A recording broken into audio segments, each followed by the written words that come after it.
सभी को नमस्कार। जैसा कि हम पहले के जो क्लास थी उसमें हम डिस्कस कर चुके थे कि सेलों का समांतर क्रम संयोजन यानी दो सेलों का या दो से अधिक सेलों को हम एक दूसरे से श्रेणी क्रम में जोड़े, यानी एक बेंच के ऊपर जिस तरह से स्टूडेंट बैठे होते हैं वो सारा का सारा क्या है, श्रेणी क्रम संयोजन। इस श्रेणी क्रम संयोजन में जब जोड़ेंगे तो जो तुल्य विद्युत वाहक होता है वो क्या होता है, दोनों का योग हो जाता है, सिंपली ऐड कर देते हैं। ऐसे ही तुल्य आंतरिक प्रतिरोध क्या हो जाता है, दोनों का आंतरिक प्रतिरोध जुड़ जाता है। यदि n सेल जुड़ जाए तो n सेल जुड़ जाए तो भी n सेलों का जो सबका विद्युत वाहक बल वो आपस में जोड़ दो और ऐसे ही आंतरिक प्रतिरोध भी जोड़ दो। अब यहां पर नेगेटिव पॉइंट क्या था, नेगेटिव पॉइंट ये था कि हम चाहते हैं कि विद्युत अपघट्य से हमें सेल से अधिकतम ऊर्जा प्राप्त हो, जबकि ऐसा ये आंतरिक प्रतिरोध नहीं होने देता है। हम चाहते हैं कि आंतरिक प्रतिरोध कम हो, यहां तो बढ़ रहा है, इसलिए ये संयोजन हमारे लिए एफिशिएंसी के हिसाब से ये सही नहीं है, ये दक्षता के हिसाब से सही नहीं है, ज्यादा लंबे समय तक ऊर्जा प्राप्त करने के लिए सही नहीं है। परंतु हमें वोल्टेज का मान ज्यादा चाहिए, टर्मिनल वोल्टा का मान ज्यादा चाहिए, तो हमें इस श्रेणी क्रम संयोजन में सेलों को जोड़ना होगा। इसका उदाहरण हम कहां देखते हैं, टॉर्च के अंदर। टॉर्च के अंदर जो बल्ब है वो बल्ब उससे ग्लो नहीं होता है एक सेल से, इसलिए हमें वहां पर 3 सेलों को श्रेणी क्रम में जोड़ा जाता है। 3 सेलों को श्रेणी क्रम में जोड़ते हैं हम तो क्या होता है, वो बल्ब ग्लो होने लगता है, यानी उसको वोल्टेज उतना प्राप्त हो जाता है। और उससे पर नुकसान क्या होता है कि वो बैटरी ज्यादा लंबे समय तक काम नहीं कर सकती।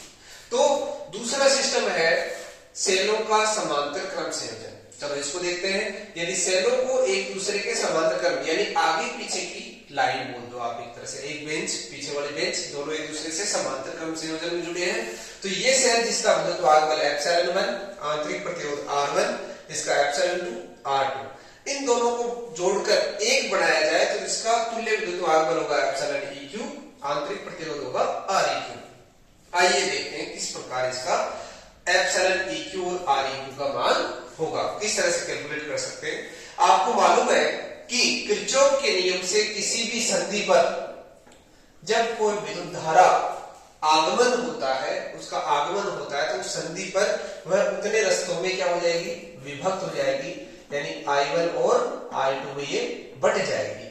अब इस I1 का और I2 का मान क्या क्या है, इसके लिए पहले वाले के लिए जो समीकरण है अपनी सेल की ε1 minus I1 R1 equal to V, यहां से I1 निकाल लेंगे। दूसरे वाले के लिए ε2 minus I2 R2 equal to V, यहां से भी I2 निकाल लेंगे, I2 का मान पक्षांतरण करके निकाल लेंगे, इजी है। अब इन दोनों से इस सेल के लिए क्या समीकरण हो जाएगी, εEq माइनस I Req, यहां से भी I निकाल लेंगे। आपने किरचॉफ का नियम लगा देना है, संधि नियम, I equal to I1 plus I2, I का मान रखो, I1 का मान रखो, I2 का मान रखो, कहां से, 1 से 2 से 3 से, और हमारे पास एक समीकरण आ जाएगी εEq minus V upon Req, ε1 minus V upon R1, ε2 minus V upon R2। अब यहाँ पर जाने पहचाने से अपने को फॉन्ट दिख रहे हैं, यानी इधर एप्सिलॉन है तो इधर भी एप्सिलॉन, इधर भी ले रहे हैं तो इधर भी V ले, तो इस तरह से उनको सेम तुलना करने के लिए हम क्या करेंगे, इनको विभक्त कर देंगे, किसकी सहायता से, नीचे वाले से डिवाइड कर देंगे और अलग अलग कर देंगे। डिवाइड करके फिर जो सेम वाले हैं उनको एक साथ रख लो, जैसे LHS में एक ही है, RHS में ये भी है, ये भी है, सिमिलर से ही है, तो इन दोनों को एक साथ रख लिया, इन दोनों को एक साथ रख लिया, फिर हम इनकी तुलना कर देंगे। तुलना कर देंगे तो εEq बटे Req किसके तुल्य हो गया, ε1 बटे R1 प्लस ε2 बटे R2। इनसे यहां से एलसीएम लघुत्तम ले लेंगे, लघुत्तम ले नीचे वाला को गुणा कर दोगे तो ये आ जाएगा। यहां से R1 से डिवाइड करने पर R2 बचेगा, R2 से ε1 को गुणा कर देंगे तो क्या बढ़ जाएगा, ε1 R2। सिमिलरली यहां R2 से डिवाइड करोगे तो बचेगा R1 से गुणा कर देंगे। ये टर्म क्या आ गई, क्या यहां से आप तुल्य विद्युत वाहक बल ज्ञात कर सकते हो, नहीं, क्योंकि यहां पर कौन आ रहा है, आंतरिक प्रतिरोध, जो भी क्या है अज्ञात है, पहले इसको ज्ञात करो। तो जो बचा कुचा था अपने पास उसकी तुलना और करने पर क्या बढ़ जाएगा, V बटे Req बराबर V बटे R1 प्लस V बटे R2, B से भी कट जाएगा, 1 अपॉन Req इक्वल टू, यहाँ लघुत्तम लेने पर R2 plus R1 upon R1 R2, are E Q, इसको उल्टा कर दो, दोनों तरफ से उल्टा कर दो तो क्या बन जाएगा, R E Q equal to R1 R2 बटे R1 प्लस R2। अब अपना काम हो जाएगा। इस आर ई क्यू की जगह है समीकरण 6 को रख देंगे तो क्या बन जाएगा, epsilon E Q, are E Q चला जाएगा सामने, यहां पर गुणा हो जाएगा, वजन गुणा कर देंगे तो यहां पर इसका आर ई क्यू का मान रख देंगे, मान रख देंगे R1 R2 से R1 R2 कट जाएगा, बाकी बचा क्या R1 प्लस R2। तो ये क्या हो गया, epsilon 1 R2 plus epsilon 2 R1 बटे R1 प्लस R2। बहुत ही आसान सा है, बहुत मुश्किल लगता है।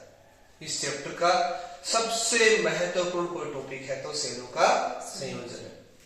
आरबीएससी बोर्ड अक्सर यहां से प्रश्न पूछती है तो आपको ये आना ही आना चाहिए, डेरिवेशन जरूर पूछती है ना। तो आप पीछे के पेपर जब उठा के देखोगे तो उसमें आपको मिलेगा भी कि सेलों के संयोजन में श्रेणी क्रम और समांतर क्रम, सबसे ज्यादा समांतर क्रम संयोजन पूछती है ना। तो आपको इसको अच्छे से तैयार करना है, ठीक है। धन्यवाद।